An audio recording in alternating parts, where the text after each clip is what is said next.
Hello, Garland Nixon here, and I'm back in town. And of course, we're hanging out with Joti Brar. Let's talk.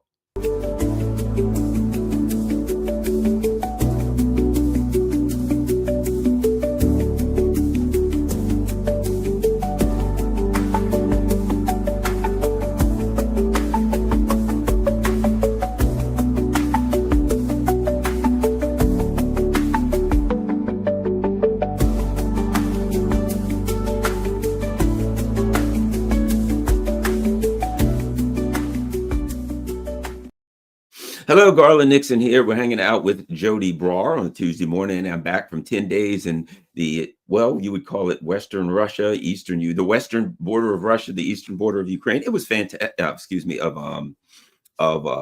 Europe, but it was fantastic. I went to Belarus, and basically everyone should go because you find out that everything you're being told about Russia and about Belarus is aren't just lies. They're the opposite of truth. The people are happy. They're supporting their governments. The economy seems to be going well. There's so much to talk about, but let's start here. It seems to me that as the people in those areas seem to be relatively happy and comfortable. I'm not saying everything's perfect, but it seems there's stability. How about we go with that? There's a lot of stability. Political stability, which is aligned with the economic stability, cultural stability, you name it. Meanwhile, I'm reading things are falling apart amongst the coalition of the willing. What's his name? Macron is down to 11%. Starmer, they don't even do polls because he probably couldn't be, in honesty, we laugh, but he probably couldn't hit double digits. It seems to me that things are falling apart amongst the imperial governments and not just the governments, the stability of the people. It seems to be coming unglued, shall we say. Your thoughts? Absolutely, Garland. And I hope we're going to get on to talking about some of your experiences in Minsk, because it sounds super interesting, and Russia as well. But yes, when we look at what's happening in the West, particularly in the imperialist heartlands, what we see ultimately comes back to what we talk about again and again in our conversations, which is there is a deep economic crisis in the global capitalist system. And in the imperialist countries, their desperation to get out of this crisis has led them to do several things, all of which make the life of the people worse.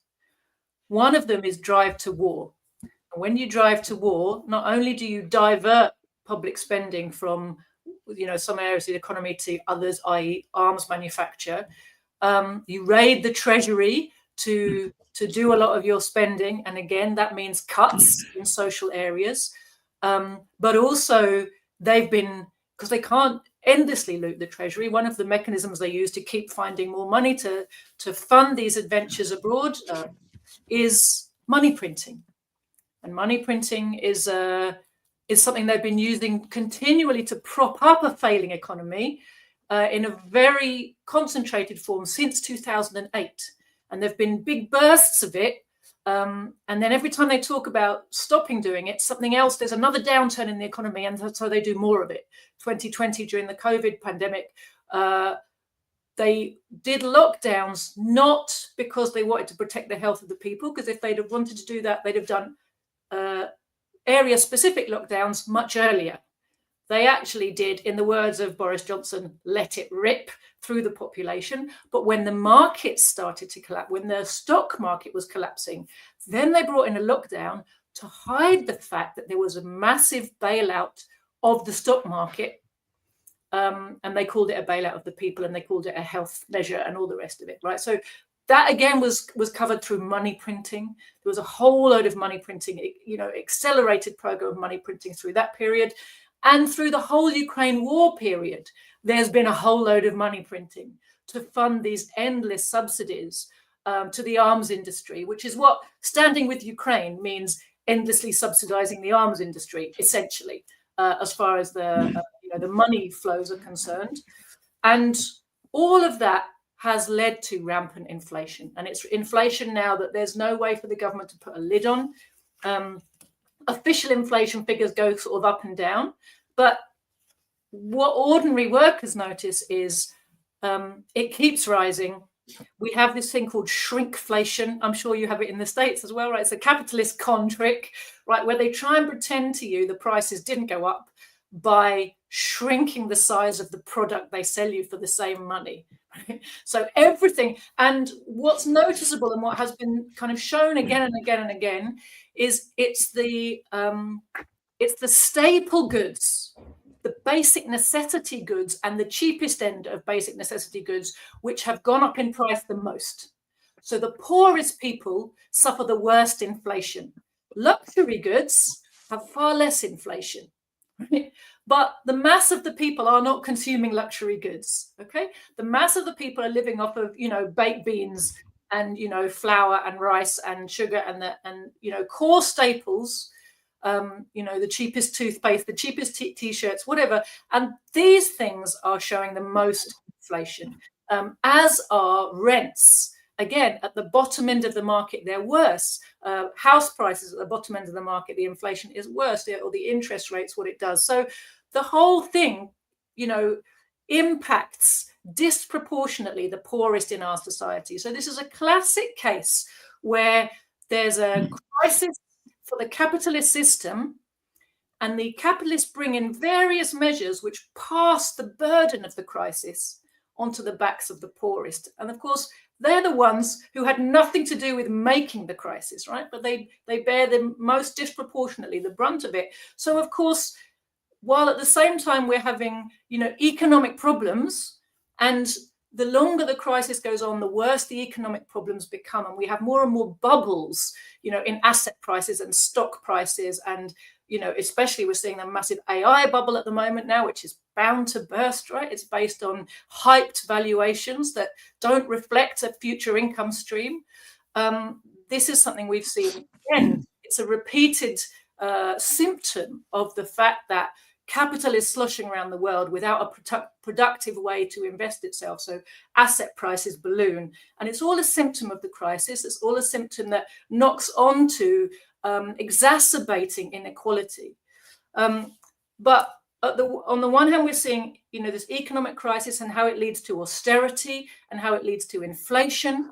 It leads to a lack of decent employment for ordinary workers. In particular, it leads to the acceleration of something has been going on for a long time, which is what they call deindustrialization, and what in Marxist terms is called the export of capital. We've talked about this before as well, right? That right back in the 19th century, Britain, as the first industrial nation, first big industrial capitalist power, you saw the beginnings of this earliest, and Lenin identified it that by the earliest part of the 20th century, all the main European capitalist powers and the Americans had got to this point whereby their home economies had become dominated by big monopolies, and the market was too small for them, and they had to go abroad and make colonies. But what they also were doing was not just looting those colonies, but after a while they realized that rather than exporting made goods to the colonies to sell to their captive markets, there was more money to be made by exporting the production to the colonies. Because the land is cheaper, the resources are cheaper, raw materials are cheaper, there's no legislation about health and safety, no trade unions, and everything is cheaper. So you get what Lenin called super profits. So these are the profits that monopoly seeks out. They seek out monopoly profits, super profits, and those essentially come from exporting production abroad. So this is a process didn't start a few years ago. This began actually at the end of the 19th century, and Britain is the most advanced in this respect. It's got the least left. You remember that Britain was the first workshop of the world, right? We in the British working class have been brought up with the kind of pride that we used to make everything, and we still have this kind of folk memory that that's who we are. Except for it's very hard now to meet somebody who's still engaged in productive activity. Very few of those type of jobs or industries left in Britain. We're entirely now based around services and the loot machine, essentially, finance. they call finance of the city, which is basically this huge machinery of laundering the wealth of the world that gets sucked up by British finance capital through the City of London, and then servicing those people who work in that machine, and then, you know, servicing each other. But there's very, very little in terms of genuinely productive economic activity going on, apart from basically construction and hospitality. You know, where, you know, you can say that people who are making food, making coffee, they're producing wealth, right? But in terms of, you know, producing it's immediately consumed, right? In terms of building the nation and producing national wealth and heavy industry, which is the foundation of a meaningful economy, it's almost entirely gone. We've got the last vestiges of the steel industry in Britain. That the Labour government is in the process of basically overseeing the closure of the last bits of it, and they're saying that they're going to save it. And every now and again there's a debate about the fact that, oh shit, if we don't have any steel industry, then we also can't properly make our own weapons, like we'll be dependent on bringing things in from abroad. And they talk about trying to save it, but essentially the ship has sailed. And then the things you would need to do to bring back a meaningful heavy industry to this country are not just reopening factories. It's the education system, it's the whole supply chain, it's a whole load of, and it would take huge investment. Essentially, we're looking at a situation in the imperialist countries now where the export of capital has been so advanced and we've become so deindustrialized that in order to reindustrialize and have meaningful economies again, where we make our own things and don't just rely on workers in the rest of the world to make them for us, we're going to have to reindustrialize as if we were, you know, developing nations. Essentially, we'll be begging China to help us set up our steel industry, you know, in 20 years' time or whenever it happens, right? Because we've lost all the skilled workers, all the expertise. We now produce consultants, right, who get highly paid to go around the world telling people what to do. And what they tell people to do is whatever British finance capital will most benefit from, right? But in terms of the core expertise of, you know, engineers and industrialists, we've lost most of it. There's very little money to be made in those fields, and very, very few jobs to be had. So you have this advanced deindustrialization, and that means there's fewer and fewer decent, meaningful jobs for people, which also causes discontent. So all of these things are adding up, Garland, aren't they, to discontent. The wars are super unpopular. It's not for nothing that Donald Trump now presents the US's continued drive to war like it's a good business opportunity for ordinary Americans. Now, of course, it is good business for the tiny ruling elite. It's not good business for ordinary Americans, but he's trying to tell them that it is. Oh, we're making lots of money from Ukraine now. We're not paying for it. Someone else is paying for it, so don't worry about it. But of course, American taxpayers do continue to pay for the American war machine. They pay through the absolute nose, and American workers do not benefit, right, from the looting that goes on, or they're not benefiting either from the shakedown of the EU. Or the European imperialists. It's only the top monopolists in the USA who are benefiting. But, you know, the trick of leaders like Donald Trump is to present what's in the interests of the monopolists as if it's in the interests of everybody, which is, of course, is what the politicians in all the capitalist countries do.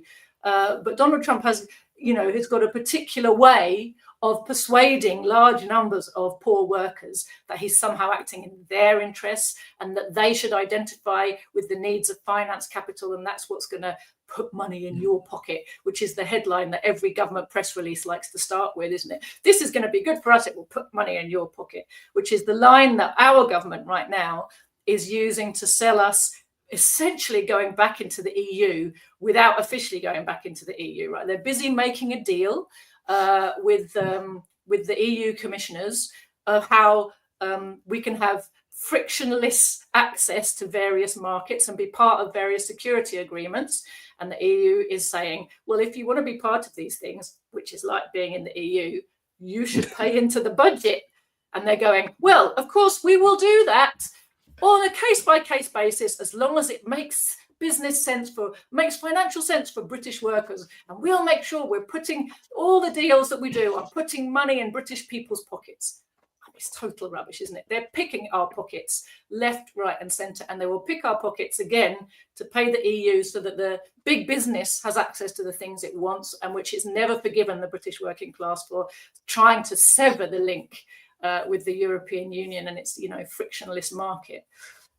So just to finish what we were saying about the situation in Europe, you essentially have rising discontent, rising poverty, deepening austerity, worse unemployment, worse pay and conditions.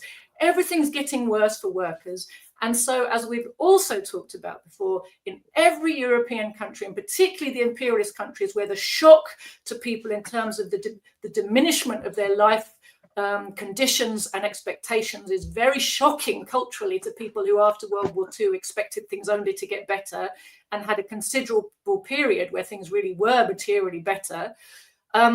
What you're seeing in every one of those countries is a increasing leaning on anti-immigration narratives and scapegoating, and increasingly dramatic and theatrical scapegoating of refugees and migrants in order to divide workers against one another, and increasingly repressive measures against all of those who protest in any way about whatever it might be, but particularly about the Gaza genocide, of course, which has activated so many people and upset them. Something else. Are you still there? I see you seem to have frozen. Okay. Something else. You have inspired another question, and I think it's important. When you talked about reindustrializations, I'll put two things together. The necessity of reindustrialization, number one, and number two, the leader of the U.S. being attempting to convince the people that, these wars and these things that we're doing overseas and this imperialism is in your best interest, when of course it's not. It's detrimental to the interest of the masses, but it is very, very profitable for the interest of a few. Okay, a term came to mind: no honor amongst thieves. And here's why. Because at the same time, the leaders of the U.S., because we say Donald Trump, but also the Congress and all of the leaders are saying, oh, this war is great, we're making money, we're doing. Now, here's what they've gone to. We're going to skin Europe alive economically. We're going to take their industry. We're going to take their money. Hey, look what's going on in the war. Europe is buying the stuff from us, and we're going to do a surcharge of 10% because, let's face it, the leaders there are puppets. They're going to do what we tell them. Not only will they pay us the full amount, they'll pay us an additional 10%. Why? Because we told them to do it. Number one. So, and we're going to shut down their corporations and move them here. So while at the same time they're saying this war, Ukraine, Gaza, Venezuela, whoever we attack, whoever we go to war with, we're making lots of money and you're going to get some of it, which you aren't. They're also basically saying, and by the way, those stupid Europeans, we're going to take them for every dime they got. Not only these wars great, they're going to pay for it. And we're all going to get the money. So the same thing, the imperialist leader countries, if you have two imperialist countries, the big, stronger one says, the non-imperialist countries, anti-imperialist countries, we're going to rob them blind. And the imperialist countries that are smaller than us will do the same thing to them. And because we put their leaders in place and they're nothing but puppets, guess what? Their so-called leaders will facilitate it. There's no honor amongst thieves. Your thoughts on that other dynamic? Oh, that's absolutely right, Garland. What you're pinpointing there is the fundamental nature of the capitalist system is competition. Competition between workers for jobs, because there aren't enough to go around. Competition between capitalists for access to markets and profits. And competition between workers as a class and capitalists as a class, right? So it's Karl Marx kind of referred to this as a kind of triangle, three-way competition always going on, these three types of competition. And Lenin showed that, amongst the imperialists, there is simultaneously cooperation and competition. And this is the essence of monopoly. Fundamentally, under capitalism, might is right, big wins over small. That is part of why, the way capital works is to grow bigger, to concentrate wealth. And you win the battle of competition by being bigger than a rival and putting them out of business or buying them up, or, one way of capturing more of the market to yourself. And then you can produce on a bigger scale, and then you get economies of scale, and then you can outcompete people, and then it carries on like that. And the historical process and progress of capitalism is this constant merging of small capitals into bigger capital, and the constant displacement of smaller businesses by bigger ones. And today we are so far advanced along that you have literally monopolies being displaced by, hedge fund sized, uber monopolies, right? Millionaires being displaced by billionaires, billionaires being displaced by trillionaires. And this is the same constant process of concentration of wealth, but it doesn't get rid of that constant competition. And of course, the competition now is more fierce than ever because of the economic crisis, because of the difficulty in finding profitable ways to invest your capital. Then the fight to be big enough to control those places where profit can still be made is really intense. And we see that, isn't it interesting to note how after World War II, in order to restabilize the imperialist system, the whole system was under threat at that point, right? We had the communists won World War II. We had this rising socialist camp. We had this rising tide of national liberation. The ability of the imperialists to loot the world and even to exist as capitalist powers was hugely shaken. Only the power of the USA, its military, economic, and financial power, was able to restabilize the imperialist world. But they did it in such a way. So they needed the other capitalist powers to be restabilized. They needed that, the USA, because if it was clear to the workers of the world, who had developed by this point a very socialist consciousness and national liberation consciousness, they would not have accepted a world where the USA was very obviously the only strong capitalist power. It would have made it the target and the enemy of literally all the people of the world, and it wouldn't have lasted very long. So it was in the US's interests to build back up, help to recover and rebalance themselves. French imperialism, Japanese imperialism, German imperialism, Italian imperialism, right? All of which were basically destroyed by the end of World War II. They resuscitated them, brought them back, reinserted them into their colonies and backed them up in trying to keep hold of their colonies in many parts of the world, right? But they did it in such a way where they became the kind of dominant partner everywhere, were able to displace and take over a kind of lion's share of a lot of this business. And what we've seen more recently is to what extent they set up a world where, in fact, no real independent imperialist activity could be taken by any of the former imperialist powers who used to act as individual powers without the approval and cooperation of the USA. USA might pretend to have nothing to do with some of their adventures, but actually when we look at how the militaries are set up, we see that step by step they've been incorporated into the NATO machinery in such a way that none of them can actually act independently.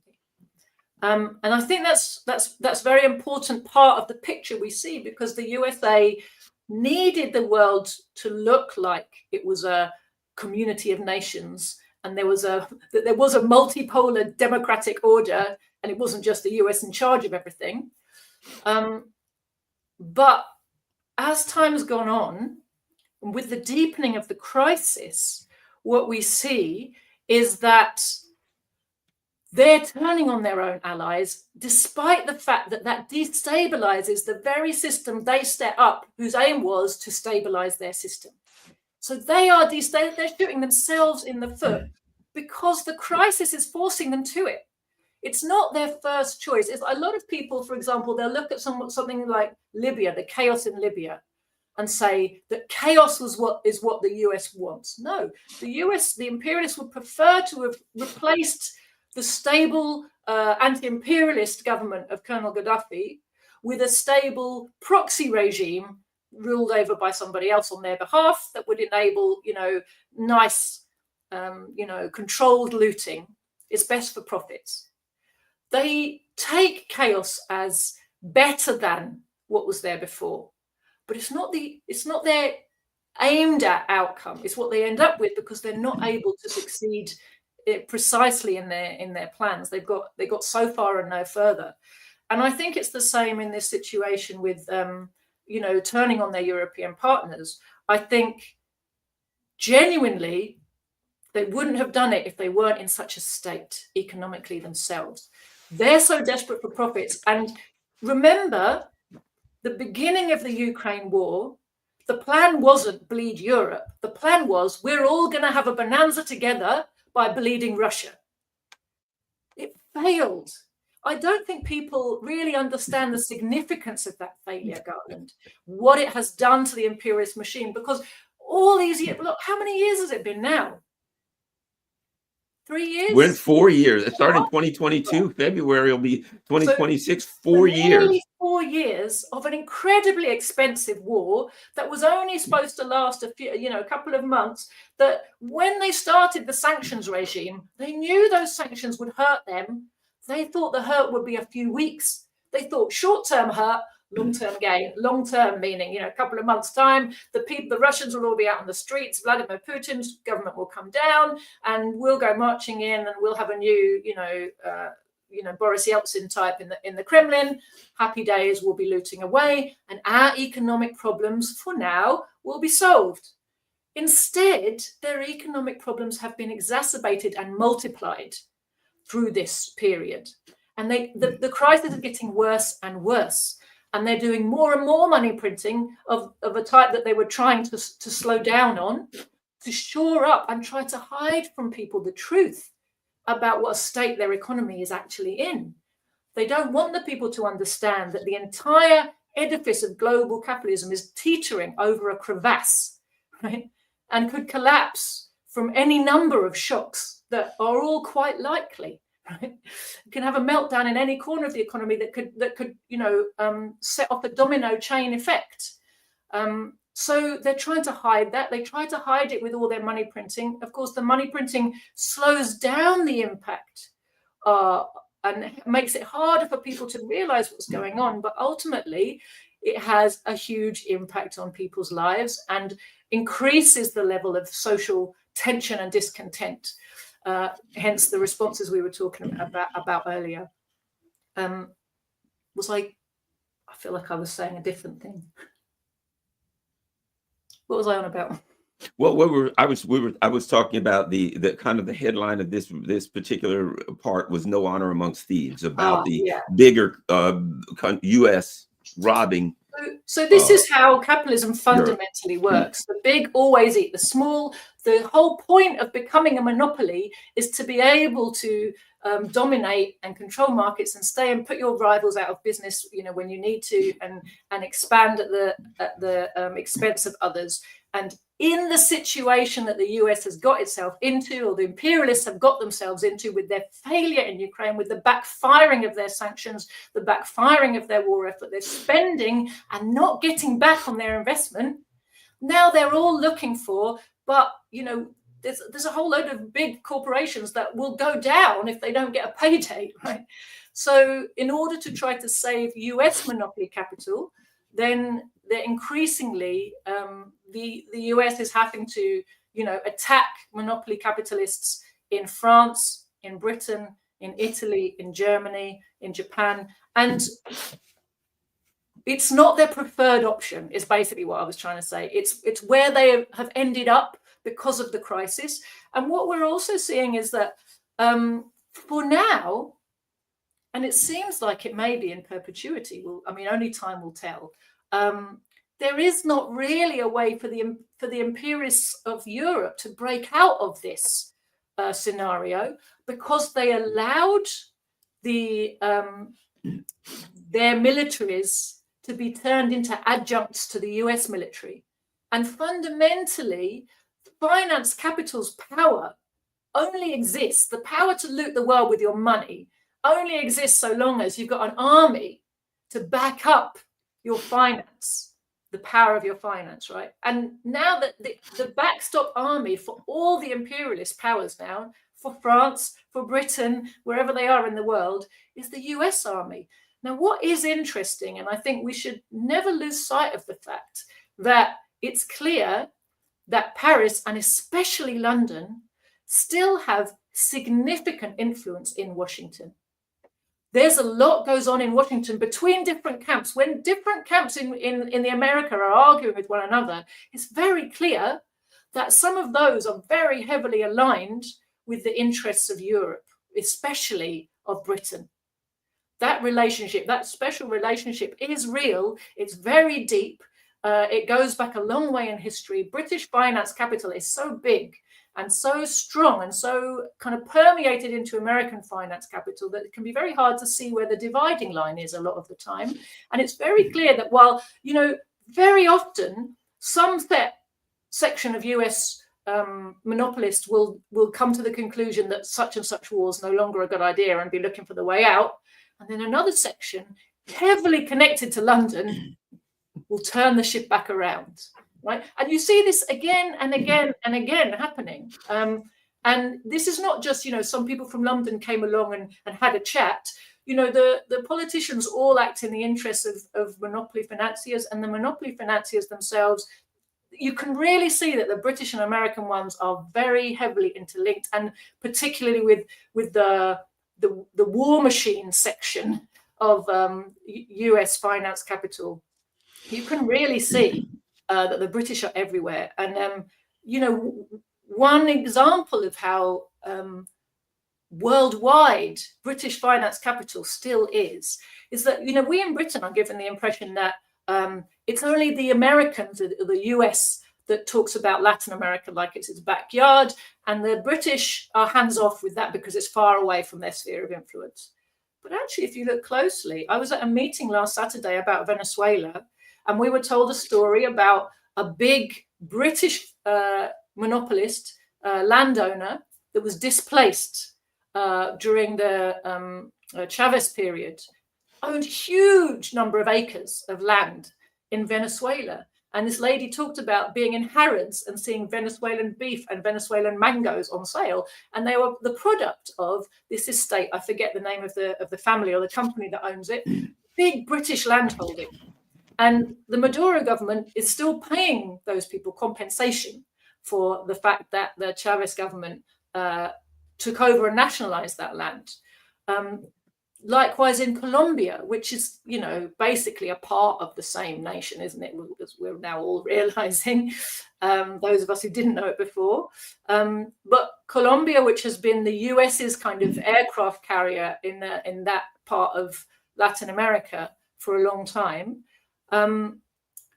there are British mercenaries, special advisors in Colombia, right? So clearly, Britain's role as Latin America's banker, which was established in the 19th century, hasn't really gone away. They're still in there, up to their eyeballs in everything. But they play these games. It's very useful for all the imperialists that they kind of play these games of deniability. They have proxy armies, but they also do some of their activities through one another. So, London's busy trying to control Bosnia, and the USA can pretend it's nothing to do with me. And equally, USA is busy trying to control Colombia, and the British pretend this has nothing to do with me, And so they play this kind of dance on the world stage. But yes, when it comes to the interests of the smaller monopolists, who are, of course, tend to be the European ones these days, the American monopolies are bigger, more powerful than their European equivalents, then a lot of European monopolies are going to continue to go to the wall. And those that want to survive will find that they have to play according to the rules that the USA is setting. What another interesting thing that I've discovered recently, not recently, but I've been building on my understanding recently, is the Zionists in South America. That they're all over South America. So now they have this, crazy fascist, not crazy, she's a fascist puppet of the empires named Maria whatever Conchado, right? That, she's now getting, international awards, etc. And what does she say? Put me in charge. The first thing I'll do is move our embassy of Venezuela to Jerusalem, and we'll be the best friend of Israel. And when you start looking at it, you find out that the Zionists are all over South America. They're training military and police. And you're like, what in the heck would Israel be doing? The Israelis be doing all over South America? And it leads me to believe that they are, they have particular skills, set of skills that the empire employs them for. And it's okay, we need someone to do this. The Israelis do that. We need someone to do this. This group does that. We need someone to do that over there. That group does that. And the Israelis, rather than being this, and so many people want to believe, they're just a small country, that they're only about being Jewish. And that's it, Judaism. And that small country controls the empire. But yet the empire doesn't say that. The empire says they are our unsinkable aircraft carrier, and an aircraft carrier is a movable base. It's a mobile base. So when they say unsinkable, they mean immobile, but it is mobile. It is a mobile base that is used to send military power, express military power in particular places. So violence, military power. So the empire says, it's a base of ours. It is a military intelligence base. But the people out here say, no, the empire's lying. That's not really what it is. It's really just a country that just happens to be controlling the empire. What the heck are the Zionists doing all over South America, doing the evil bidding of the empire? Absolutely. And it's another sign, isn't it, of the interconnectedness of Anglo-American imperialism, British imperialism, and American imperialism, because, you know, these Zionist forces got their original training from the British. The British are the world experts in all of this, you know, fascistic violence. You only have to look at the history of the Indian liberation struggle, as beautifully documented by my father in this book, Inqilab Zindabad. But coming back to the point, the British were the experts in lying propaganda and in fascistic violence, which they exported all over the world, right? And then they taught it to people. You know, Goebbels is a name that we associate with, you know, turning the truth on its head and truly outrageous propaganda and bludgeoning your people into like basically mass gaslighting, right? Bludgeoning your people into believing black is white and white is black. Well, Goebbels wrote admiringly of the British propaganda machine. Said, if only we could have something like that. It's genuinely true. They learned from looking at Britain how to do these things. The fascistic violence that they enacted on the streets against their own population was violence they were copying from British imperialism all over the world, right? So the idea that, you know, fascism is something that was born in Germany is total nonsense. It's always been a tool of imperialism. It's tended to be used abroad. It was a sign of deep crisis in imperialism that they were using those same tactics on the home population, right? That was essentially what characterized the fascist era in Europe, was that type of violence that was routine in the colonies coming onto the streets of the home countries. That was a sign of a deep crisis. It was a sign that the working class was getting impossible to control, right? That the fascist methods come home. So the British were the past masters and the trainers of the world in all this stuff. They're the ones who originally armed and trained the Israelis in all of these horrific methods of control of, you know, restive natives. Then it's become very useful. Again, we live in the era. It's really important to recognize, because we live in the era of growing socialism, of a national liberation consciousness, narrative control, how you portray things to the people is very, very important. Because if you just say it how it is, you won't last. The people will be outraged and they'll bring you down. So the imperialists are stuck in this situation where they have to pretend that they're the ones who look after democratic rights. They pretend that they care about the things that the mass of the people care about. They pretend that they protect things which only socialism protects. They've wrapped themselves in narratives which come from socialism and from national liberation, right? But they've been forced into that position, and it does two things. One is it makes them vulnerable to allegations of hypocrisy, and to, you know, it's one of the things that feeds the discontent of the people as they steadily become aware of how much they're being lied to and how different the actions of the people who rule us are from the words they use. Right? Nevertheless, they need this deniability. So the other side of that needing deniability is that they will prefer and very often set up proxy mechanisms for carrying out their worst disgusting deeds. So they're doing the same things they've always done. It's not new. But using proxies and having this plausible deniability, this arm's length, oh, well, that's Israel's business. And of course, we don't like it. I'll stand up in the House of Commons and say, I'm very saddened to see that our good friends in Israel have taken measures that we can't quite approve of. If only there was something we could do. I'm so sad. And it's this plausible deniability, so it's again, the politicians do the dance, but it's a dance with a purpose, right? It's very important that the mass of the people can be fed a narrative that says what Israel does is nothing to do with the USA or Britain. And for those who start to realize, no, it is connected, there's another narrative that they're given on some corner of the internet that says, the tail's wagging the dog. These Zionists have taken over your government, right? So it's all misdirection. The Zionists, Zionism, Zionist Israel, they are tools of Anglo-American imperialism. They always have been since the invention, the inception, the foundation of Israel in Palestine. It's been a project of imperialism, and they found that the Israelis were willing tools. They got very well paid for their status of being willing tools. They got to feel like they are, supremacist Europeans, right? And they get paid very handsomely to do the dirty work of imperialism in all kinds of places. But again, it's a kind of plausible deniability that you have a middleman for passing on your most vicious fascistic training to governments around the world, which are also basically your proxies. So, you're going to train paramilitary forces in Colombia, you're going to train the police in Argentina, you're going to even train, the police on the streets of America. You'll send the Israelis to do it as if it's just their initiative. It's just their kind of entrepreneurial drive to share their expertise. Here are some things we've learned, and we won't talk about where we learned them from, i.e. that the British colonists set us up on this path, and that we've been practicing for decades on, controlling and murdering Palestinians. But we're just experts in security, and we come to give you some security advice.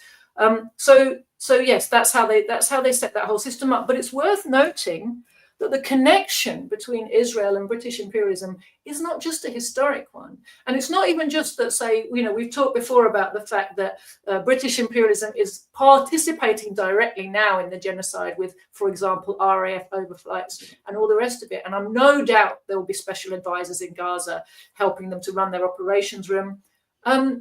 It's also been revealed, and we have no idea what the numbers are or how often it happens, is literally 1 or 2 cases have been uncovered because of, searching around the internet for photos by some basically investigative reporters at Declassified, have shown that there are Israeli officers coming to London for officer training. So this machinery is an ongoing connection. And, people at the top of the machine have been vetted, vetoed, and trained in the imperialist heartlands. So they're fully on board and they fully understand what their role is, and they're, totally integrated and at one in the service of British and American imperialism. Interesting. Last question I have, and that is, I'll try to make sense of this.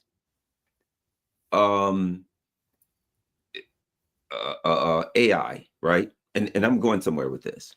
There's a discussion about AI, and that is, it's going to take everybody's job. In theory, sure, but you could make that argument, and it's just bad because it's going to take anybody's job. But there's another factor, and that is, and I'm going to ask you because I don't know what, say, a Marx or a Lenin, etc., wrote about technology. Here's what I mean. It takes 100 people to dig a hole. Now they invent a bulldozer. And now one person can dig the hole. I'm not opposed to the invention of bulldozers. This is the nature of technology, right? I'm not going to say this is terrible. Bulldozers are ending the world because now 99 people are out of work. The question is, what does the society now do with those 99 people that we don't need to dig a hole? It's not whether you invented bulldozers. Bulldozers are not a problem, okay? Right? So this is more of a philosophical issue of how the leaders of a country manifest and express new technology. So now there's AI, okay? Okay, and you've got robots. So you have a factory and you say 1,000 people are working there. We don't need these people because we've got robots that can do it. It's the nature of technology, just like the bulldozers in the hole, right?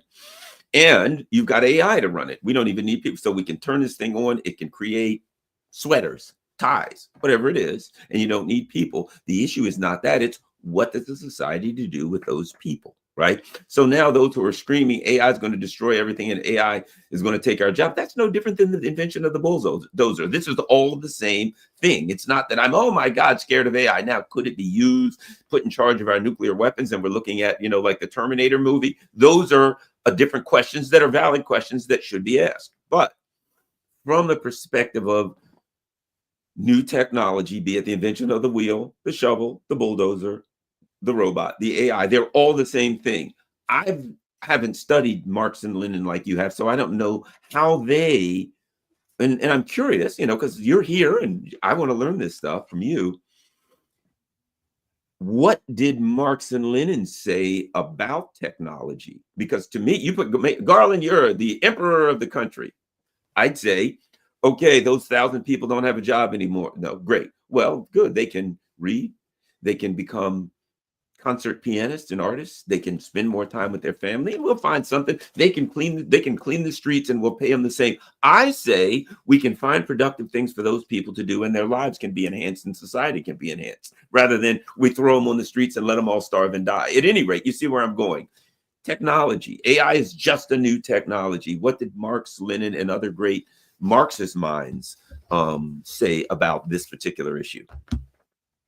Thanks, Garland. It's a really important question. And you're absolutely right in your fundamental reading that AI is no different from any other advance in technology. Technology basically means the way we produce things, right? Right. New technology is just the latest inventions of how to produce things. So there was a time when a wheel was new technology, right? High technology. If we had the language we have now in those days, they said, oh, look at that high-tech wheel. I liked it in the olden days when we just did walking. What was wrong with walking? So yeah, everything to do with the development of the productive forces, which means the things we use to create what we consume, is the development of technology. And automation has been the name of the game since the beginning of the capitalist era. First of all, when we moved from, the very beginnings of capitalism were factory workshops, and the original factory workshop was where a group of people, artisans making the same thing, were employed by one capitalist. He had enough money to bring a bunch of artisans, say they were shoemakers, all into the same space. And that made sense. He could make a bit more money if they were all in the same place. Then they started to realize, we'll speed up the process of production and then produce more and make more money if everybody, instead of making a whole shoe, if people sit in a line and make parts of a shoe and the thing moves along. So you simplify the labor of each individual. He doesn't have to be so qualified, doesn't have to spend so much of his life learning his trade. He's more easy to replace because he only has to be trained in doing one bit of it. And the whole process is also, so the labor becomes cheaper, but also the process becomes speeded up. But still, it was a small scale. It's a factory workshop. It's people sitting in a row doing, I'm hammering this pin in, I'm putting this bit on, but in a row. Then the next development of technology and the incentive then was automation. If we look at each of these processes that are happening in a line and break them down to their very simplest movements and make a machine that does this simple movement.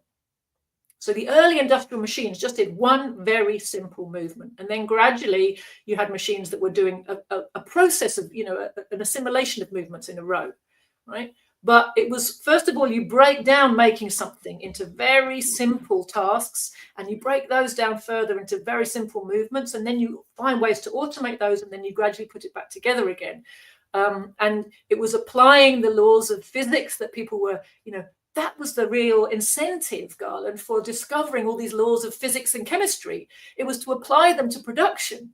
So you could automate things that previously were complicated and make them simple. You have to understand the process and you can replicate them.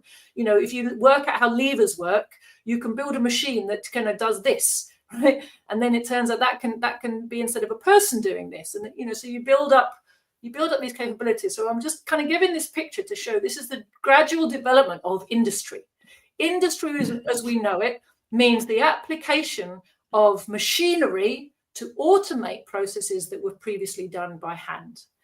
And at each stage, skilled labor was displaced by unskilled labor, and laborers in general were displaced by machines, right?